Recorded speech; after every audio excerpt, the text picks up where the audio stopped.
Buenos días. Pues muchas gracias a todos por estar aquí presentes en estas jornadas tan interesantes que nos están encantando y gracias a todo el equipo que ha estado preparando las jornadas con la vicerrectora Carmen, porque está todo magníficamente preparado. Tengo a mi lado a Santiago Bayón, que es un compañero y amigo con el que hemos viajado, hemos hecho muchos viajes por varios continentes casi, y que es un enamorado de la fotografía, de las vías pecuarias y de las tradiciones culturales y de las costumbres culturales. Entonces, como nos han comentado, pues nuestra intervención va a ser un poco dual entre los dos. La vamos a hacer a la limón.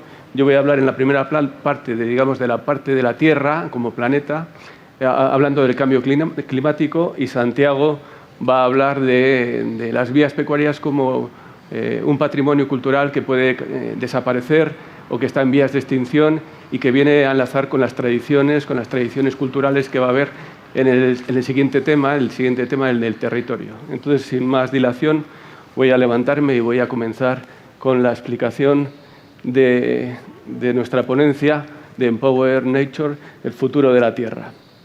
Entonces, digamos que vamos a hacer, que quiero explicarles es realmente a qué riesgos se enfrenta la Tierra en una primera opción, cuáles son sus consecuencias, las consecuencias que puede haber a medio plazo, y luego cómo podemos adaptarnos o mitigar el efecto del cambio climático, que es de lo que se trata. Realmente el problema está en el aumento de las emisiones de los gases de efecto invernadero. Realmente no sé si se ven bien desde atrás, pero aquí hay unos gráficos que he obtenido de la agencia NOAA, de la agencia que estudia el cambio climático en Estados Unidos, y que habla de que la concentración de metano está subiendo en razón a 10 partes por billón anualmente. Y abajo, la concentración de óxido de nitroso también está elevándose 1 parte por billón también anualmente. Bueno, esos son 2 gases de efecto invernadero que son importantes, pero el más importante de todos no es él. El más importante es el CO2, el dióxido de carbono, que es el que está realmente elevando y está preocupando a la población. Realmente en la NOAA, en la Agencia Espacial, en la Agencia Oceánica de la NOAA, estamos viendo que está elevándose cada año 3 partes por billón. En el gráfico de la derecha estamos hablando de los últimos 40 años y en el gráfico de la izquierda de los últimos 5 años. Hay una especie de dientes de sierra que luego vamos a ver a continuación a qué se deben, pero siempre la tendencia es al alza. Desde el inicio de la revolución industrial se ha podido comprobar a través de investigaciones que realmente al principio, en los años 1750 aproximadamente, había una concentración en la atmósfera de casi 280 partes por millón de CO2 y que al principio fue un estancamiento realmente bastante amplio porque duró muchos años hasta que empezó realmente un poco a elevarse la temperatura al principio aritméticamente, pero luego después, a partir de la Segunda Guerra Mundial, empezó a elevarse exponencialmente. Realmente en rosa podemos ver la concentración de CO2 en partes por billón desde el año 1750, pero en azul podemos ver las emisiones en miles de millones de toneladas a la atmósfera que están produciendo los países. Y hay investigaciones muy importantes que están reflejando desde hace 400.000 años la temperatura que había en la Tierra, sacadas de los bloques de hielo que hay en la Antártida, con las gotitas de gas que hay en ellas, que correlacionan perfectamente las épocas y los periodos de CO2, de aumento de CO2, con los aumentos de temperatura, como se puede ver aquí. O sea que realmente durante los últimos 400.000 años podemos tener constancia de que ha habido picos y bajos en la concentración del dióxido de carbono y también ha habido aumentos y temperaturas que se correlacionan perfectamente con él. Y esto además se ha comprobado científicamente porque tenemos datos que registran la temperatura. En este diagrama de barras, que se refiere al siglo XX, a la temperatura media del siglo XX y refleja las anomalías de la temperatura media del siglo XX, podemos ver claramente 3 zonas muy diferenciadas. La parte primera, de entre 1880 y 1940, digamos que sería un periodo frío, un periodo más frío, un periodo en algunas épocas de 0,4 grados centígrados por debajo de la media del siglo XX. Luego hubo un periodo medio entre 1940 y 1980 que digamos que ha habido altibajos. Ha habido algunas zonas algunos años donde la temperatura ha sido un poco superior y otra un poco inferior, pero eso está dentro de lo normal. Pero es que a partir del 1970-80, cada año, ha estado calentándose, y vemos ahí los últimos 40 años donde un año tras otro, han estado elevándose las temperaturas medias de la Tierra. Y además se ha estado haciendo en un aumento de temperatura medio de 0,3 grados centígrados en cada década. Bueno, pues 2019 ha sido el segundo año más caliente de la historia registrada, y desde el 2005 ha habido 10 de los años más calientes se han producido desde el 2005 hasta la actualidad. Eso quiere decir que algo está pasando. Las alarmas están sonando y algo está ocurriendo. Antes hemos hablado con el anterior ponente, ha estado explicando de la distribución geográfica de la temperatura de la Tierra. Aquí tenía yo al principio 4 gráficos y un vídeo que lo explicaba muy bien, pero por problemas de tiempo solamente he preferido ponerlo en 2 años. El año 1850 y el año 2018. Arriba 1850, abajo 2018. Aquí se refleja en cada círculo un país, y cada país está distribuido geográficamente más o menos en su posición, de tal forma que en la parte superior izquierda estaríamos hablando de Norteamérica, Estados Unidos. En la parte inferior estaríamos hablando de América del Sur. En el centro estaríamos hablando de Europa Central. En la parte central, en el sur, serían África y las islas. Y a la derecha, en la parte este, estaríamos hablando de Asia, en el Oriente Medio y abajo Oceanía, Australia. Entonces podemos comprobar con 2 fotografías lo que ocurrió en el 1850, la temperatura que había en 1850 y en el 2018. En los círculos más azules, cuanto más azules, más frío, desde -1 hasta -2 hasta -3 grados. Y cuanto más rojos, más cálidos, +1, +2 o +3 grados centígrados con respecto al periodo 1951-1980, con respecto a ese periodo. Bueno, pues podemos comprobar claramente que 1850 fue frío. Todos los países tuvieron una temperatura media baja. Realmente no hubo casi nada más que alguna zona, digamos, un poco neutra, porque las zonas más rosas son las más neutras, pero prácticamente toda la temperatura era más fría. Sin embargo, en el 2018, en el año actual, prácticamente, porque estas son las últimas medias que se han sacado, se han obtenido, que el vídeo termina aquí en este 2018, pues podemos ver que fíjense que toda la Europa central es la zona más afectada. La distribución geográfica de la temperatura nos demuestra que España estaría por esta zona de aquí, está en esta zona.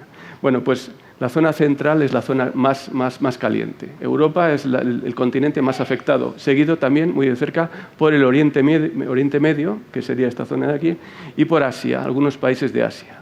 El resto de los países han subido la temperatura, pero una media de 0,5 grados centígrados. Pero en Europa hay zonas de 2,5, de 2,5, hay bastantes países que han subido la media bastante. O sea que el continente europeo está bastante afectado. Este era un vídeo de la NASA, también era un poco largo y he preferido acortarle por problemas de tiempo, pero puedo explicarle perfectamente con estas 4 imágenes. Aquí hay 4 imágenes que reflejan el año 2006, se ha cogido el año 2006, y en colores se ve la distribución del CO2 en la atmósfera. Cuanto más rojo el color, quiere decir que el CO2 es más elevado. Cuanto más azul o más transparente, el CO2 es más bajo. Bueno, pues podemos ver en la primera imagen, que sería esta de aquí de la izquierda, que entre el 2006, desde el 1 de enero del 2006 hasta el 1 de mayo, hasta el inicio de la primavera, se va aumentando la concentración de dióxido de carbono en la atmósfera, sobre todo en el hemisferio norte. Y además es máxima en los países más industrializados, como Estados Unidos, como Europa y como Asia. Digamos que toda la Antártida y todo el hemisferio sur queda bastante libre de la contaminación del CO2 en ese caso. También es debido a la industrialización que hay ahí. Estamos hablando de unas concentraciones de entre 380 y 390 partes por millón. Ahora estamos en 413. En el 2006 estábamos en 380 partes por millón. Cada año va subiendo esto. Bueno, pues al principio de la primavera, en mayo, digamos que este era el ambiente que había.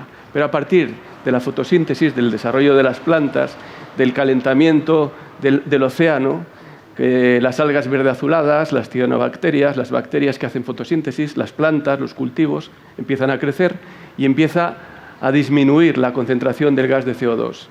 En esta instantánea es del 1 de julio y esta otra instantánea es del 1 de octubre. Digamos que en el 1 de octubre quedaría bastante limpia la atmósfera de CO2, quedaría bastante baja. Sería los dientes de sierra que veíamos al principio, sería la parte baja de los dientes de sierra. Sin embargo, a partir de diciembre, mejor dicho, a partir de otoño, cuando las hojas caen, cuando la fotosíntesis se deja de producir, empieza a elevarse el nivel de CO2 otra vez y empieza a crecer, a volver a repetir el ciclo de inicio, pero claro, un poco más elevado. Cada año es un poco más elevado, en 3 partes por billón, cada año, y no falla además. Veremos a ver estos meses que ha habido un parón, digamos, de la industria, a ver cómo relacionan los mapas y cómo relacionan los informes que hay. Pero vamos, mucho me temo que va a seguir aumentando la temperatura, el CO2 y con eso, claro, lógicamente la temperatura. Bueno, pues una vez analizado el problema, los riesgos a los que nos enfrentamos, vamos a ver qué consecuencias puede tener estos riesgos. Todos hemos oído hablar, además lo han dicho aquí los anteriores ponentes, que han sido unas ponencias increíbles, que el aumento de la temperatura global ha sido que los océanos se calientan, que el retroceso de los hielos, los glaciares, el aumento del nivel del mar, la reducción del hielo del Ártico marino, que puede tener además un efecto muy importante porque va a dejar de emitir radiación hacia el exterior, radiación que no va a reflejar, porque al reducirse eso iba a producir todavía más calentamiento. Esto es un ciclo, recuérdenlo. También el anterior, ayer cuando estábamos aquí hablábamos de los ciclos de la vida y eventos extremos que estamos viendo, huracanes y acidificación de los océanos o capas de hielo. Bueno, esos son los efectos generales que todos conocemos y que todos leemos en los periódicos. Pero realmente a mí lo que me interesa explicarles es qué va a pasar, plantear como una reflexión ante ustedes, es qué va a pasar con la agricultura y con el medio ambiente en la zona más cercana a nuestra. Con la agricultura, porque yo soy ingeniero agrónomo y pues es lo que me gusta hacer, ¿no? La agricultura y saber un poco por dónde nos movemos. Y yo quiero plantearles que realmente va a haber un problema en los próximos años debido a que las producciones no van a ser las que deberíamos de tener debido al cambio climático. Vamos a verlo esto a continuación. Entre 1960 y 2017 se ha producido un incremento de la producción mundial agrícola del 240%. Eso ha sido debido sobre todo al aumento de la superficie terrestre y al incremento de los rendimientos gracias a la investigación genética, a la mejora genética que muchos agrónomos y muchos biotecnólogos han estado ejerciendo. Pero el anterior ponente también lo ha comentado, es que va a haber un aumento de la población mundial. La FAO y otros organismos hablan de curvas más o menos moderadas, pero todas crecen. Se espera un crecimiento de la población mundial en los próximos años. Y además, ¿qué va a pasar con la superficie de los cultivos? Pues que se prevé un estancamiento de la superficie máxima de cultivo. Estamos hablando de que ahora actualmente hay unos 1.400 millones de hectáreas de cultivos y se prevé que pueda incrementarse en 200 millones de hectáreas.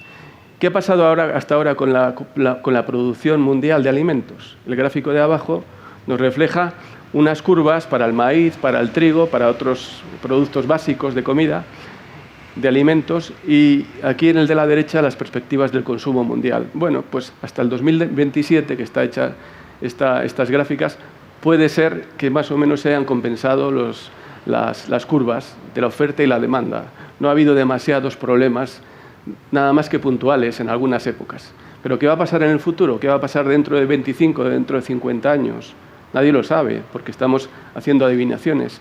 Pero lo que se dice, o lo que se prevé, o lo que prevé la FAO, es que en el 2050 la producción mundial de alimentos va a elevarse, va a necesitarse un 70% para poder dar de comer a 2.300 millones de personas más. O sea, se necesita incrementar esa producción.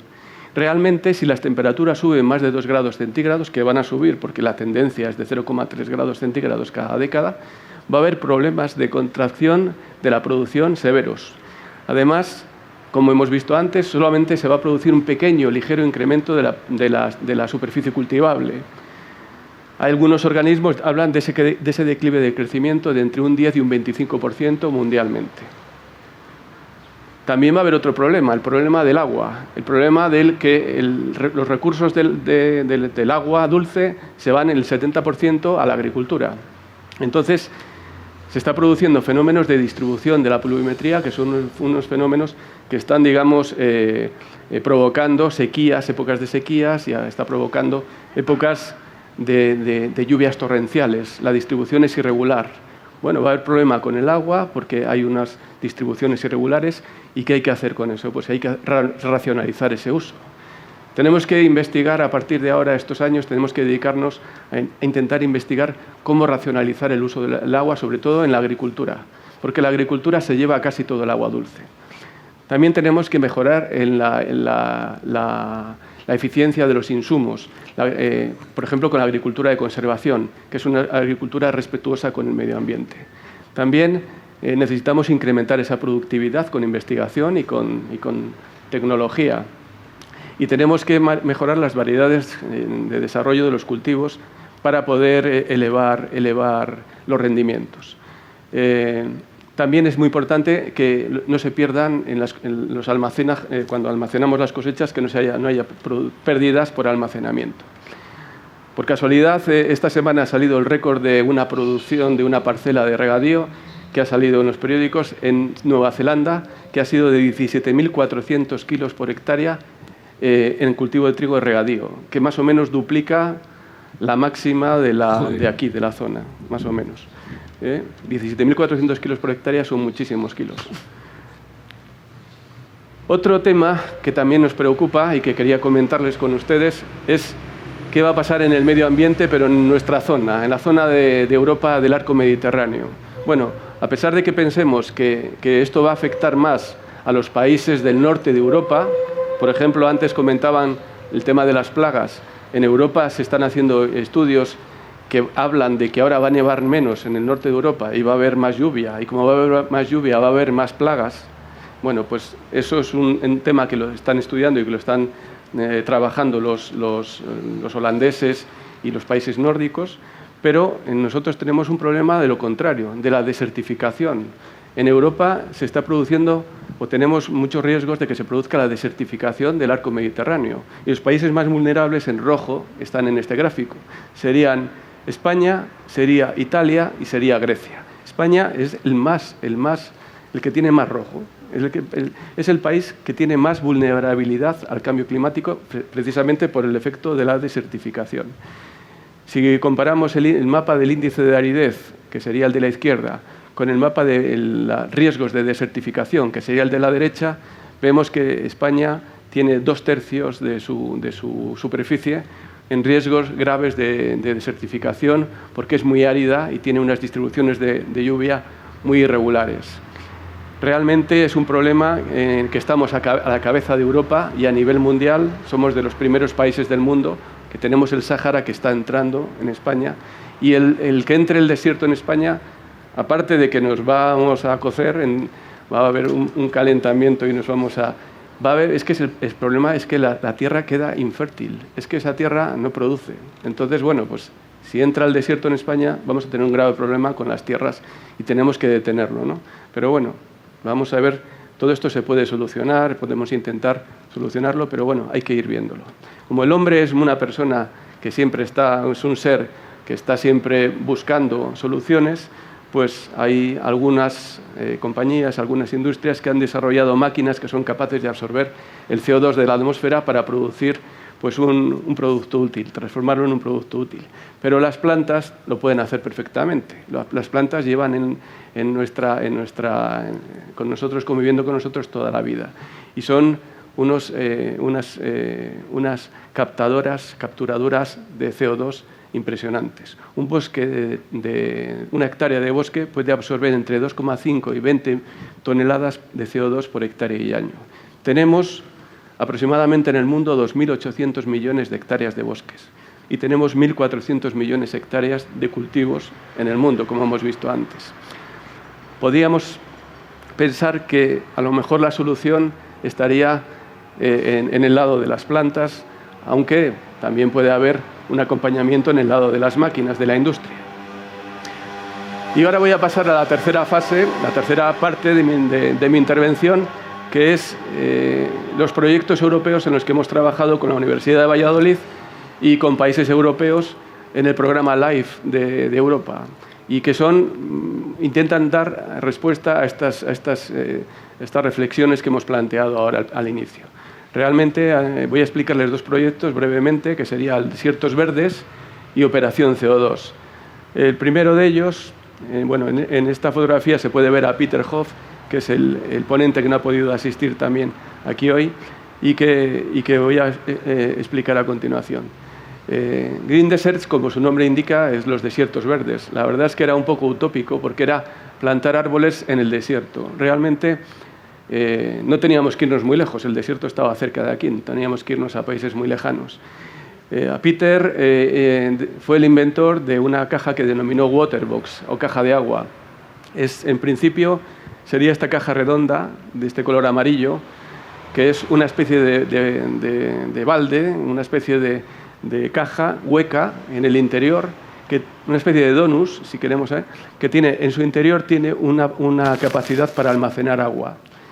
¿Cuánto puede almacenar? 15 litros. 15 litros de agua almacena en su interior. ¿Y cómo recoge ese agua? Bueno, ese agua le puede recoger o de la lluvia, algún día llueve, aquí este año ha llovido muchísimo, o también lo puede coger del rocío, del agua del rocío. Es un mecanismo interesante porque el agua del rocío se condensa en las ranuras, las microranuras que hay aquí, y va deslizándose hasta unos sumideros centrales que están en la parte central y van metiéndose en su interior, se va introduciendo en su interior. Abajo del todo, en la parte de abajo, hay una mecha que está en contacto con el suelo. El sistema es muy simple, todos podemos pensar que más o menos lo conocemos. Y al final esa mecha está en contacto y transmite una humedad. ¿Cuánta humedad transmite? Bueno, pues está calibrada la mecha para que transmita poca humedad. Bueno, estamos hablando de que si transmite mucha humedad, las raíces de las plantas se quedarían superficiales y no es nuestra misión. Nosotros lo que queremos es que el árbol sobreviva y la raíz tiene que bajar. Entonces tiene que transmitir lo mínimo de agua para que no se muera y que la raíz principal baje para abajo. Entonces, al principio era de un material plástico, de polipropileno, pero luego con el tiempo ha ido evolucionando. Al principio tenía unos componentes, unos compuestos biodegradables, pero luego vimos que también era interesante ya en nuestra investigación, cuando estuvimos trabajando con Peter, que podíamos hacerlo de celulosa o de otros compuestos biodegradables, que eran muy interesantes también porque no contaminaban el campo. Bueno, este proyecto se hizo con socios holandeses, belgas y españoles. Fundamentalmente participaron diputaciones y ayuntamientos. Aquí participó la Diputación de Valladolid, con las unas escombreras, ahora las veremos, y la Diputación de León, que participó con la estación de esquí de San Isidro. Y luego los ayuntamientos de San Mateo de Gállego, en Zaragoza, de Riofrío de Aliste, en Zamora, y de Sant Boi de Llobregat, en Cataluña. Bueno, se pusieron 65 hectáreas, se plantaron 65 hectáreas con 55.000 plantones y 25.000 waterbox. Las plantas podían ir una o dos en cada waterbox, dependiendo. A veces eran un árbol y un matorral, a veces era una sola, y luego había otras plantas que se ponían como testigo fuera para hacer la monitorización y comprobar la investigación. Realmente el perfil común eran suelos degradados, suelos que no tuvieran posibilidades de nascencia fácil y que estuvieran en climas muy complicados. Entonces fuimos a zonas rocosas prácticamente, en la estación de esquí de San Isidro, que aunque no sea el clima, digamos, no sea un clima seco, pero sí que tiene muchos problemas de nascencia. En el caso de la estación de esquí lo que querían era el paisaje, favorecer el paisaje. Bueno, en otros sitios era sujetar, por ejemplo, una escombrera en Riofrío de Aliste o en el desierto de San Mateo de Gállego, que es el desierto de Aragón, de los Monegros, era replantar superficies para que hubiese una vegetación y una biodiversidad. La forma de plantación es semimanual. Hay unas máquinas con unos aholladores que van haciendo unos agujeros, unos hoyos, en el campo, y luego después la plantación ya lo que se hace es manual. Se hacen otros agujeros más pequeñitos donde se mete la planta, se colocan unos cartones para evitar competencia de malas hierbas y de otras plantas, se pone el waterbox, se coloca, se meten todas las tapaderas que lleva 2 o 3 cosas, una aislante y una superior, se coloca bien, se llena de agua, hay que llenarle de agua al principio porque esto necesita de un inicio con agua para que luego se vaya reciclando. Y luego se coloca en una posición también este-oeste porque así por lo visto tiene más facilidades para recoger la lluvia. Bueno, eso eran las instrucciones de Peter que nos comentaba. Bueno, se iban poniendo waterbox por todas las zonas y a la vez se iban monitorizando. Y lo que hacíamos era monitorizar también la temperatura que había en el interior de la caja, en la zona donde estaba el arbolito. Los plantones eran muy pequeños, eran de este tamaño, eran de 1 año prácticamente. Y luego monitorizábamos también la temperatura que había afuera. Entonces veíamos en gráficas registradoras, registrábamos la temperatura y veíamos que había diferencias térmicas de hasta 10 grados fuera del waterbox y dentro del waterbox. Y luego también había diferencias térmicas de 5 grados en las heladas, con las heladas, amortiguaba las heladas. Por lo tanto, nos dimos cuenta que esa masa de agua que rodea la planta, que tiene un poder calorífico y absorbe el calor y cede luego después el calor por la noche, pues hacía de protección, era como una madre para el árbol, una especie de protección a la planta. También medíamos la temperatura de la columna de agua que había dentro, abríamos el tapón, que tiene un tapón, controlábamos la temperatura del agua y siempre, prácticamente siempre, hasta en los meses de agosto, siempre había agua dentro del waterbox. Nunca falló el agua, a no ser que hubiera habido una rotura o alguna cosa un poco especial, siempre había agua dentro. Había también problemas, nos dimos cuenta de que había problemas porque los animales también les gustaba mucho ir a beber ahí. Había, de vez en cuando había alguno que se levantaba y escarbaba y comía, pues no sé, los ratones que había algunas veces que había abajo, había caracoles, había babosas y bueno, pues había a veces algún estropicio. También había algunas veces que los conejos nos daban algún problemilla y teníamos que estar inventando siempre algún sistema de protección. Esto lo hicimos en un 5% de las plantas, todo el control que les he estado contando. En un 5% de las plantas monitorizábamos también el porte, la altura del árbol, el vigor también. Y lo hicimos con un 5% al azar, para que tuviese una validez el muestreo que íbamos a hacer. Pero a la vez que lo hicimos también con drones que pudimos monitorizar el 100% de la plantación. Llevábamos cámaras multiespectrales a una altura de 70-80 metros y luego podíamos monitorizar si las plantas estaban vivas o muertas mediante imágenes multiespectrales. Y al final del resumen de todos los controles que tuvimos en todas las zonas diferentes, pues nos dimos cuenta de que había una supervivencia muy alta, del 85% prácticamente, con el waterbox, frente al 35% sin el waterbox. O sea que fue, digamos, y eso esto duró 4 años y hubo años lluviosos, o sea que realmente no fueron años de mucha sequía. Pero nos dimos cuenta de que prácticamente con el waterbox había seguridad de que la planta iba a sobrevivir.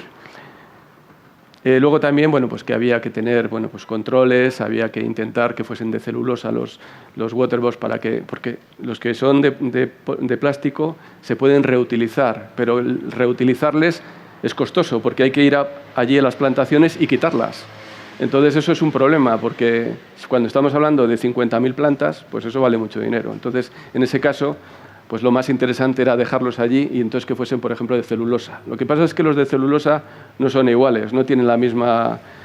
se va el agua por los laterales. Pero bueno, hemos estado inventando, practicando distintos prototipos y parece que al final estábamos encontrando unas combinaciones de celulosa que eran más interesantes. También hicimos pruebas para ver si podíamos poner alimentos hortícolas, por ejemplo, plantas hortícolas, y vimos que sin riego éramos capaces de tener cosechas de tomates y tener cosechas de judías verdes y de otras plantas, simplemente con poner más mechas. En lugar de tener una mecha, teníamos que poner 4 mechas. Y entonces, bueno, pues teníamos más caudal de agua, ahí sí que necesitábamos más agua para que las plantas engordasen. Con esto, bueno, pues nos han llamado del Sáhara, compañeros y amigos que tenemos allí, y están intentando pues, llevarlo allí como una tecnología, porque allí pues, hay problema de agua, pero en zonas donde haya rocío, pues, que hay muchas zonas en el desierto que están cerca del mar y tienen humedad, pues es capaz de capturar ese rocío. También hemos tenido mucho impacto mediático, han venido televisiones, hemos hecho un programa aquí en la Tierra de televisión y ha habido un programa de televisión de Bélgica que era de un telediario de niños que venían solamente a grabar para enseñarles a los niños lo que era el desierto, el cambio climático y explicarles en Bélgica lo que podía pasar con el cambio climático. Fue muy instructivo, a mí me hizo mucha ilusión. También hemos tenido diferentes premios, entre ellos el mejor proyecto live del cambio climático, de la acción del cambio climático. Fue galardonado y fuimos a Bruselas a recogerlo. Peter Hoff tiene un libro en su página web que se llama De Arvolución, donde él explica con sus números que si somos capaces de plantar 2.000 millones de hectáreas con una media de 7,5 toneladas de CO2 por hectárea y año, podríamos ser capaces de eliminar o de capturar 15.000 millones de toneladas de CO2 al año. Bueno, esto podría ser la mitad de la emisión mundial. Entonces, esos 2.000 millones sería, como digamos, para él, lo que explica en el libro, sería como llegar a eso. Eso sería para mí lo máximo, decía él. Pero eso, claro, no se puede poner 2.000 millones de hectáreas así. Habría que hacerlo en un plan de 40 años a 50 millones de hectáreas cada año. 50 millones de hectáreas, para que nos hagamos una idea, es la superficie de España aproximadamente. O sea, que tendríamos que ir poniendo superficies similares a la superficie de España 40 años y que se fuese reciclando esa superficie para ir llegando a esa cantidad de 2.000 millones. Y la continuación de ese proyecto de Desiertos Verdes, que fue un proyecto muy, muy interesante, fue Operación CO2, que era, digamos, la segunda parte del proyecto. Ya teníamos el aparato que era capaz de hacer crecer los árboles en sitios complicados. Pues vamos a aplicarlo ahora a los cultivos agrícolas. Vamos a poner entre calles, en las zonas de, por ejemplo, cultivos forrajeros, como puede ser la alfalfa, en la izquierda, vamos a poner entre calles, entre filas, a una distancia adecuada para que las máquinas, las cosechadoras y todas las máquinas agrícolas no tengan problemas, y vamos a ir poniendo árboles en calles. Bueno, pues teniendo cultivos, filas de cultivos con árboles o con cultivos aromáticos, con matorrales o con pistachos o con árboles de madera, dependiendo un poco de lo que podríamos ver en el tipo de suelo. Con eso conseguiríamos muchas cosas. Primero, un cambio de forma de cultivo de la tierra. En Castilla y León, sobre todo, estamos acostumbrados a la agricultura intensiva. Son campos de cereal y miramos por todos los sitios y lo único que vemos son espigas de cereal y pocos árboles. Cambiaría el paisaje totalmente. En el momento que metamos en los bordes de las fincas y entre calles arbolado, pues ya directamente nuestros ojos cambiarían un poco el paisaje y la vista que tendríamos. Pero es que además crearíamos para la agricultura pues un rendimiento doble, uno a corto plazo y uno a medio plazo. Porque los agricultores tendrían su rendimiento de cosecha, pero tendrían a medio plazo pues árboles de madera o árboles o nogales o nueces o pistachos que tendrían un rendimiento también durante unos cuantos años. Contribuiríamos a la economía verde. Esto se conoce con el nombre de agroselvicultura, y yo creo que es una de las reflexiones que quería también transmitirles, que podíamos un poco entre todos ir pensando, ir cambiando un poco en la mentalidad. También teníamos que tener abonos verdes, abonos ecológicos, abonos que no fuesen minerales, porque era un proyecto de un proyecto de cultivos ecológicos también. Entonces utilizábamos micorrizas. En las micorrizas lo que veíamos las raíces de las plantas y veíamos los nódulos que podían proporcionar nutrientes a las plantas que no fuesen abonos minerales, por ejemplo, nitrógeno, fósforo o potasio. Y sobre todo, ya les digo que lo que hacíamos era intentar mejorar la biodiversidad, que es muy baja ahora, porque con el monocultivo digamos que las plantas, las especies silvestres están desapareciendo, mejoraríamos la biodiversidad, mejoraríamos también el secuestro de carbono, esos árboles capturarían CO2 y al final, en vez de las 400.000, los 50 millones de hectáreas, podríamos tener, no sé, 5 millones o 3 millones de hectáreas plantadas así. Tendríamos también, el paisaje cambiaría y entonces también podríamos tener también más fuerza en el turismo, porque a lo mejor pues podría atraer a turistas el tener un paisaje similar, no sé, a la Toscana, por ejemplo, algo un poco diferente, ¿no? Creamos sombra, creamos diversidad y creamos otro ecosistema diferente.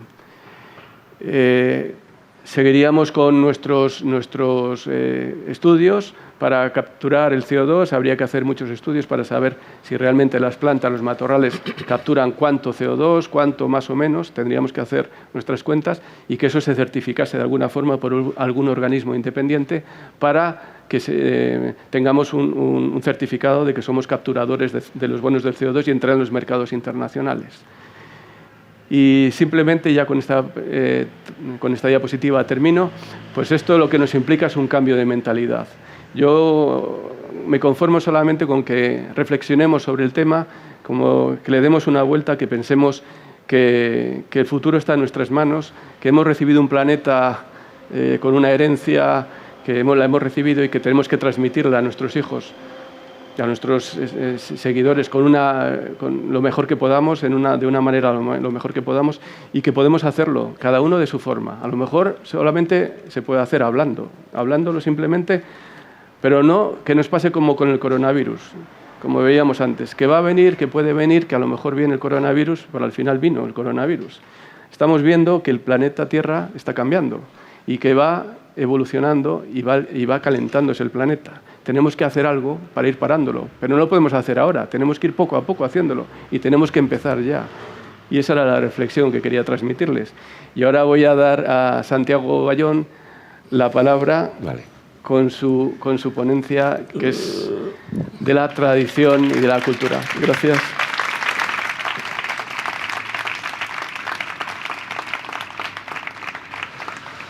Bueno, de entrada agradecer a la organización que me ha traído aquí y el trato exquisito que he recibido de la Universidad de Valladolid. Esto de entrada. Yo que a lo largo de la mañana me ha encantado, yo de astrofísica no sé nada y he entendido todo lo que ha dicho este señor, ya me siento. Pero yo vengo, o sea, y José Luis lo sabe muy bien, que soy una persona bastante catastrofista a la hora de plantear. Yo no lo siento en el alma, pero voy a empezar con una cita sobre el tema, que es de Valentín Cavero, que es un geógrafo emérito en estos momentos ya de la Universidad de Salamanca. Dice: la transhumancia agoniza lentamente, las vías pecuarias históricas desaparecen engullidas por la modernización. La desidia cívica y el abandono del mundo rural de las actividades ganaderas extensivas han acelerado el deterioro general de este patrimonio que es las vías pecuarias. Con esa cita, pues eso, sí, bueno. Es un fenómeno, la transhumancia es un fenómeno no solamente español, sino que es de carácter mediterráneo.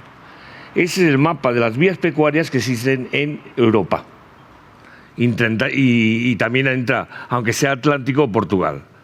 ¿Cómo entramos en primer contacto con la Universidad de Valladolid? Pues nos presentamos a un programa de Cultura 2000, donde nos reunimos varias universidades italianas, francesas, ¿cómo se llama? Italianas, francesas, españoles y una de Eslovenia. Objetivos eran totalmente diferentes los objetivos que teníamos cada uno de nosotros. Nosotros nos preocupamos por las vías pecuarias, los franceses se preocupan por todo el tema de lo que son pastos, los italianos han abandonado las vías pecuarias y lo dedican al tema de turismo, con lo cual, pero coincidimos, cantidad de cosas que nos contábamos, coincidía realmente con esas culturas pastoriles que ha habido a lo largo de todo esto. La primera vez que aparece escrito lo que es la transhumancia es a 73 años de Jesucristo, aparece un libro en Italia donde un potentado italiano habla ya de la Puglia, que es el sur de Italia, con los Apeninos en la zona de Chieti, que es los Abruzzos. Entonces, Bueno, pues de ahí salió un museo que fue, además fue pionero, el Museo Virtual de la Transhumancia Europea. Bueno, vamos a ver cómo... Esto es algo que no van a ver ustedes ya nunca más, porque en realidad la transhumancia, sí, esto ahora lo va a ver la ley de 1993, permite otros usos, pero estos son los últimos transhumantes, se puede decir, que han hecho la transhumancia.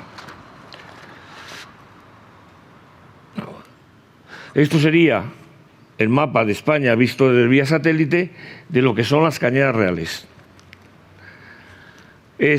Falta la burgalesa, que no está puesta porque entonces no estaba clasificado como... Son 10 cañadas reales. ¿Qué es una cañada real? Pues que tiene 75 metros de ancho.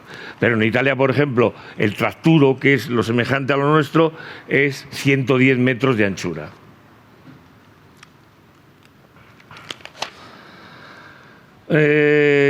¿Cuántos kilómetros de vías pecuarias tenemos en España? Tenemos 125.000 kilómetros de vías pecuarias.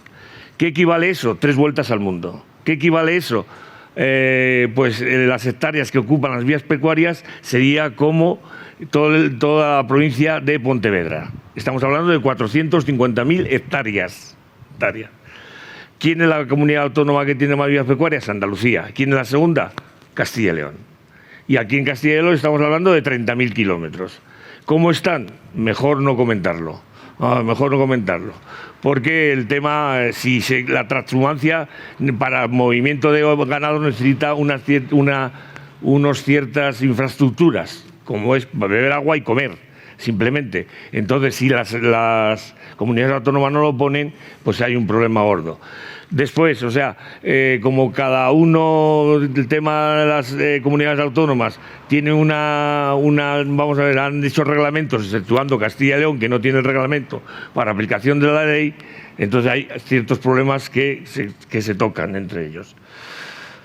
Pues ya 30.000 kilómetros, casi 31.000 kilómetros de Andalucía, que son 112.000 hectáreas, que es la ocupación. Y después, exceptuando, no tiene ni vías pecuarias ni las islas, ni el País Vasco, ni Galicia, ni Asturias. Tienen una cosa que se llama los vaquerios de alzada en Asturias, pero bueno, sin Asturias, pero que es una cosa más bien folclórica en estos momentos. Este sería el mapa de España de las vías pecuarias.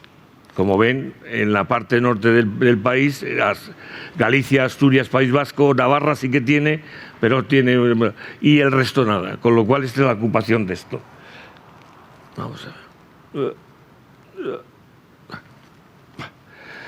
No solamente transhuman ovejas, sino que transhuman también otras vacas o caballos. Esto es la subida del Puerto del Pico en la provincia de Ávila, con una vacada del Marqués de Valdueza, que tiene 400 vacas de la zona avileña, porque también esto lo que hace que se muevan y que sean diversidad ganadera, sobre todo para conservar las diferentes razas que hay Esto sería... Voy a poner 2 mapas donde se ve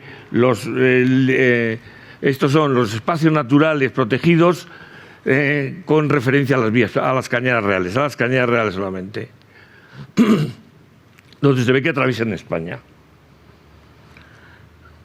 Bueno, estos son momentos que se cogen eso es la Sierra de la Estrella, donde van a comer las ovejas. Bueno, todo lo que se da alrededor de una vía pecuaria, no solamente la vía pecuaria, sino que hay una diversidad, hay que va generando la economía. Va generando todo el tema de diferentes animales que están dentro de lo que son las vías pecuarias. Y el otro, bueno, paisajes que se van dando, este tipo de paisaje que se va dando, con lo cual si vamos desde Andalucía desde Andalucía a León, nos vamos a encontrar con este tipo de paisaje. ¿Qué representó? Pues esto, vamos a ver, no solamente para España, sino para toda Europa representó sobre todo en el siglo XVII y XVIII, es donde es más floreciente el tema de La Habana, que España era maravillosa. En estos momentos yo estoy metido en un proyecto donde estamos intentando recuperar la lana merina y hemos tenido que comprar las ovejas en Francia. No las tenemos aquí. Las mejores ovejas merinas están en Rambouillet, en Francia, al lado de París, que Carlos III regaló a los mejores merinos a los franceses y tiene la mala de eso. Pero los mejores merinos y donde está sacándose la lana es en Australia. ¿Son hijas nuestras? Sí, son hijos nuestros. Pero en realidad eso. ¿Qué ha pasado? Pues ha pasado que la gente ha cambiado de mentalidad y, como ha dicho bien José Luis, hay que comer. Y entonces han pasado todas las razas al tema de la carne. Cuando baja el tema de la carne, y como en este momento tenemos el tabaco, todavía se enfadan más. Bueno, el precio de la lana. En estos momentos se ha pagado merino fino, o sea, que es lo mejor que hay, a 0,60 el kilo. Esquilar una oveja, que te pueden dar 2 kilos como mucho, cuesta 1,60. El año pasado se pagó la lana del merino a 2,60. ¿Qué está pasando? Es que está saliendo aquí la globalización. ¿Quién está comprando la lana? Los chinos, y en sucio. Se llevan toneladas de aquí. En Extremadura, en estos momentos, hay Oviespaña, que es una cooperativa que tienen todos los ganaderos de ovino en Extremadura. Pues están llevando más de 900.000 toneladas de lana sucia. El peligro que yo veo, que es lo que estoy viendo en este momento, es que están empezando a comprar ovejas en España. Con lo cual, adiós mercado. Esto va a desaparecer totalmente. Bueno, ¿qué está ligado a la transhumancia? No solamente es un camino, sino toda una cultura pastoril, ¿no? Que es muy fácil comer las mismas migas en Trujillo y las mismas migas en La Babia, en León. Matrimonios que hay, o sea, que extremeños casados con esto, es un flujo. Esto es la construcción de un chozo, ¿no? Que, aparte de que hay mucho folclore ahora metido, todo el mundo quiere hacer fiestas de la transhumancia y tal, no arreglan nunca el problema de que tienen los ganaderos. El problema es bastante grande. Gracias a la PAC pueden salir adelante. El día que les quiten la PAC no sabemos lo que va a pasar con la ganadería extensiva. Y la ganadería extensiva es necesaria. Y todo el mundo está viendo que los beneficios que da la ganadería extensiva en contra de la estabulada. En el siglo XVI, por ejemplo, trashumaban 5 millones de ovejas. Hoy, trashumar andando, nadie. Trashuma el señor que va a las rastrojeras en Peñaranda, que son 100 kilómetros, que se llama Trasterminancia. Bueno, entonces, no trashumaba todo el mundo, porque también viene la gente de la historia. Las ovejas, había 7 millones de ovejas merinas en España, y no, la transhumancia no es que lo único que iban en busca de pasto, no es que mejorara la lana, lo que tiene que ser genéticamente. Todo el tema de abrevadero, o sea, estamos hablando de cultura popular que está en estos momentos desapareciendo, que se está recogiendo por las diputaciones o por gente que está estudiando todo este tipo, que yo no tengo, me sentiría muy culpable si yo no puedo transmitir a la siguiente generación esta cultura que está desapareciendo. Todos los puentes, o sea, estamos hablando de puentes romanos, puentes, el puente de Alcántara pasa una cañada, el puente de Salamanca pasa una cañada, con lo cual es todo. Todo el tema de la gastronomía. La gastronomía, intentan vender a esta gente el lechazo sea como sea, porque hay problema gordo de darle salida a todo lo que es el tema. Aparte de que esta gente tiene específicamente un tipo de gastronomía que en algunos sitios la están ofreciendo como una novedad. Todo el tema religioso. Este es el primer capitel que está en la provincia de Segovia, desde el siglo XV, donde aparece reflejada la transhumancia. Esto es lo que se entretenían los señores pastores en hacerlo cuando estaban. Esto se puede visitar en la provincia de Zamora. Hay un museo etnográfico donde han recogido casi todo el material, porque esto ya es imposible localizarlo. Bueno.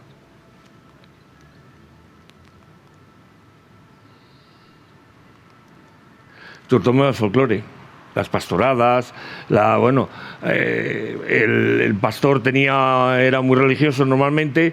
Siempre cuando empiezan a subir un puerto tiene que haber algunas iglesias allí donde rezaban y bebían aguardiente, eso también hay que decirlo. El aguardiente era tan fundamental como lo que les bendecía a los rebaños el cura.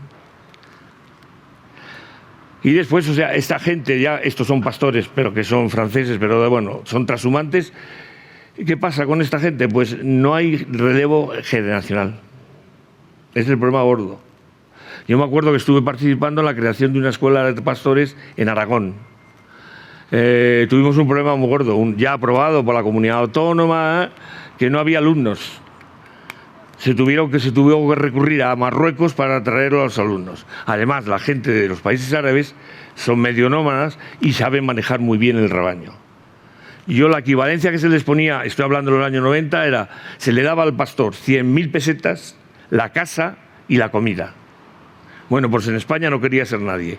De acuerdo que además socialmente no está reconocido el pastor, porque hay un refrán muy bonito que dice que la Virgen se aparece solamente a los tontos y a los pastores. O sea, con eso ya quiere decir, o sea, políticamente incorrecto, totalmente políticamente. ¿Iniciativas que hay? Pues esta es una iniciativa de Soria, por ejemplo, Soria Capital, que este año no se ha podido hacer por el tema del coronavirus, donde es querer explotar la transhumancia desde un punto de vista turístico. ¿Qué hacen? Unos ganaderos, hay dinero por medio, vamos a ver, hay unos ganaderos que todavía tienen rebaños este año se retiraban ya, son merinas, los suben a los agostaderos de Oncala, el puerto de Oncala. Pero yo estaba en Oncala no hace mucho y estaba viendo ovejas. Y dice, ¡ay, mira, ovejitas! Sí, ovejitas, dice. ¿Sabes cuántas ovejas estaban donde estás tú mirando? Dice, 90.000. Y dice, ¿sabes cuántas cuenta? No llegaban a 50 ovejas. O sea, no, con lo cual es un problema muy gordo también, porque si no suben y no comen, se produce, tiene problemas todo el tema de los pastos. Además, digo, los pastos, el Picos de Europa, sin la transhumancia y sin la gente que ha generado la economía allí, no sería hoy Parque Nacional. Porque yo me acuerdo que coincidimos con una gente que estaba estaban estudiando para el Parque Regional y me dijeron, tus ovejas se van a acabar. Dice, porque esto queremos salvaje. Dije, primero, no tengo ovejas. Segundo, no soy ganadero ni soy pastor.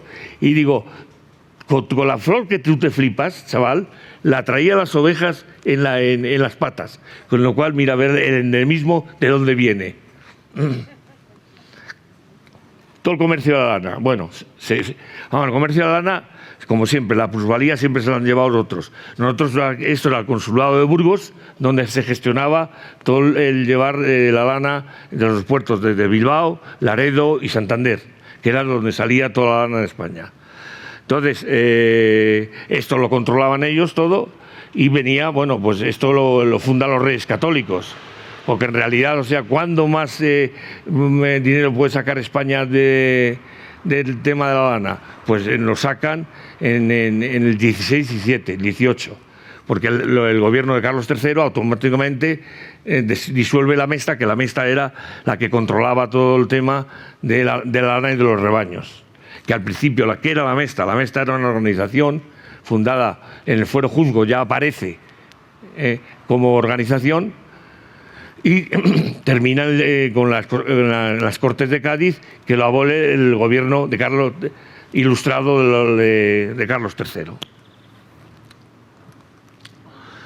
Estos son imágenes muy bonitas, pero muy bucólicas, pero ya inciertas. Yo he tenido la suerte de hacer bastantes veces, he subido bastantes veces con pastores andando las cañacas.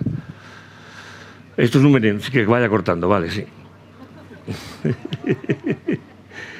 Bueno, estos son los merinos que estamos trabajando nosotros.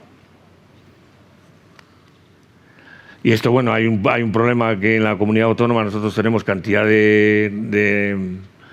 no comunidad autónoma en España, donde si hay menos de 90.000 ovejas o 90.000 caballos o 90.000, se meten como peligro razas de peligro de extinción. La merina, esta es merina negra, y la merina negra está desapareciendo. En estos momentos no llegan a 900 animales de merina negra. Y bueno, toda la industria textil que se la han cargado.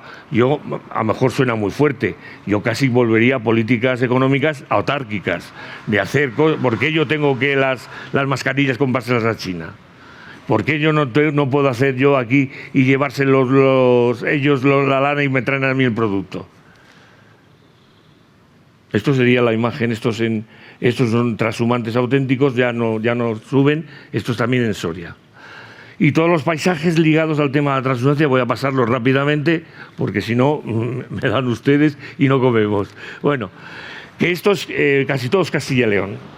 Donde está, esto es la provincia de Valladolid, Ureña.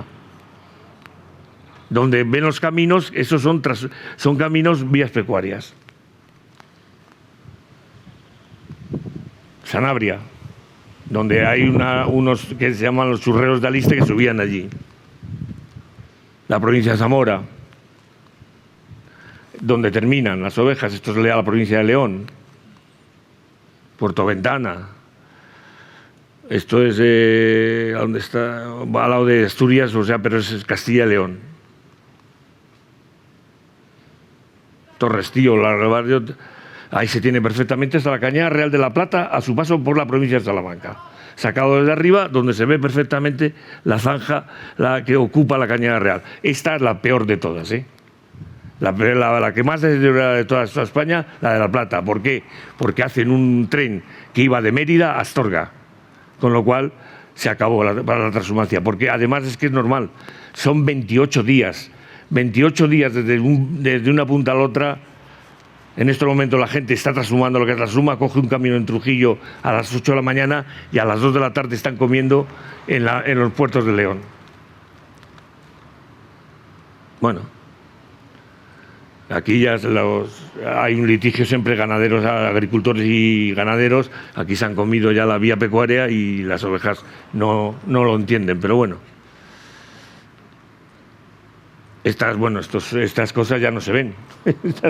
Ya no se puede hacer estas fotografías porque ha desaparecido todo esto. Este señor sí sigue sirviendo en el Puerto del Pico, si tienen alguna oportunidad. El 30 de junio es cuando cierran la transhumancia los ganaderos de ovino, porque suben desde Extremadura hasta Piedrahíta, que es la zona donde donde tienen propiedades, suben unas 20.000 vacas. Una vaca no es una oveja y hay que tener mucha práctica. Y ahí el de la bandera roja es el marqués de Valdueza, que sigue siendo ganadero, porque su bisabuelo fue ganadero, su abuelo fue ganadero, y él hace la transhumancia desde Alburquerque, en Badajoz, hasta el Puerto del Pico.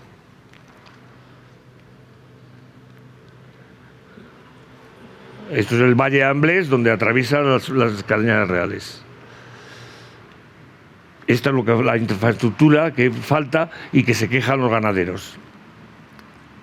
Bueno, hay mastín, hay cantidad de animales que van en proporción. Todo esto todo está desapareciendo, no tiene función. Y aparte que es muy gracioso, porque en España todo lo que no tiene una función, se cree que del suelo público la gente lo toma como suyo. Y dice, no, es que ya no pasan ovejas, esto es de todos. ¿Cómo? De todos. Yo me acuerdo, hicimos una excursión de Cabeza del Villar a Medina del Campo por Cañadas. El primer día que fui yo, me metí en una finca de doña Esperanza Aguirre, una de las más grandes del marqués del marido de Esperanza Aguirre, y me salió el señor con la escopeta y me amenazó. Y dije que esto es suelo público. Y dice, usted es un chulo. Dije, no, el chulo es usted. Bueno, al final la Guardia Civil tuvimos que pedir todos los permisos para hacer a la Junta de Castilla y León para hacer el camino. Al final el señor le dijo a la Guardia Civil, ese señor es amigo mío. Dice, ¿y el rifle que me sacaste el otro día? Que son conscientes que es suelo público, pero como tienen cercada la finca, ese es el problema. Ya vamos. Esta es la que se come. Yo digo la que se come, la churra. O sea, esta es la churra porque la merina no la comen. Son imágenes tristes porque esto es en la Sierra de la Demanda en Burgos y ahí lo tienen perfectamente otra vía pecuaria como se ve perfectamente desde un alto. La provincia de Burgos, esto es en Castilla, y esta es la última, que esto es la Cañada Real de la Plata, que está en la provincia de Salamanca. Sé que si no termino, pues bueno, pues muchas gracias por todo y que si quieren alguna pregunta que lo hagan. Si quieren.